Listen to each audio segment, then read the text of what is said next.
তামিম মুশফিকের এমন সিরিয়াসনেস দেখলে যে কেউই আজ করতে পারবেন ঝামেলা কিছু একটা বেঁধেছে। শেখ মেহেদীকে রীতিমতো শাসালেন দুই সিনিয়র ক্যাম্পেইনার তামিম ইকবাল ও মুশফিকুর রহিম। পরে মেহেদীকে বোঝাতে দেখা যায় তাইজুল ইসলামকেও।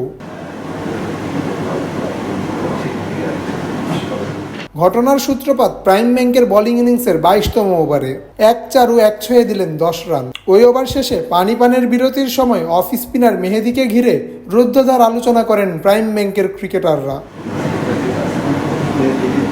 সেই আলোচনার শুরুতে তামিম ইকবালকে দেখা যায় মেহেদীর উদ্দেশ্যে অনেকটা সময় কথা বলতে। পরে সেই দলে যোগ দেন আরেক সিনিয়র ক্রিকেটার মুশফিকুর রহিম। তিনি রীতিমতো শাসান মেহেদীকে। সিনিয়রদের কথা বলা শেষ হলে এই দলে যোগ দেন দলটির অধিনায়ক জাকির হাসান। তিনিও কথা বলেন বেশ কিছুক্ষণ। নিজের পরের ওভার অর্থাৎ পঞ্চম ও ইনিংসের 24তম ওভারের শেষ বলেই সিনিয়রদের শাসানো প্রায় কাজেই লাগিয়ে ফেলেছিলেন মেহেদী। তবে তার বলে হওয়া এজ বুঝতে পারেননি উইকেট কিপার জাকির। বলের লাইন মিস করে ক্যাচের ধারে কাছেও যেতে পারেননি দলটির অধিনায়ক। পরে বেশ অনেকটা সময় নিজের ফ্রাস্ট্রেশন প্রকাশ করতে দেখা যায় মেহেদীকে।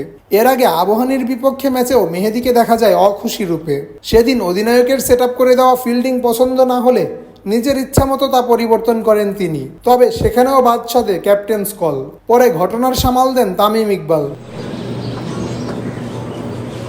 তিনি এসে কথা বলে দুজনকে শান্ত করে পরিস্থিতি ঠান্ডা করেন। বৃহস্পতিবার বল হাতে খরুচে মেহেদী বাড়তি প্রতিক্রিয়া না দেখালেও তার বডি ল্যাঙ্গুয়েজে ছিল অসন্তুষ্টির ছাপ।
I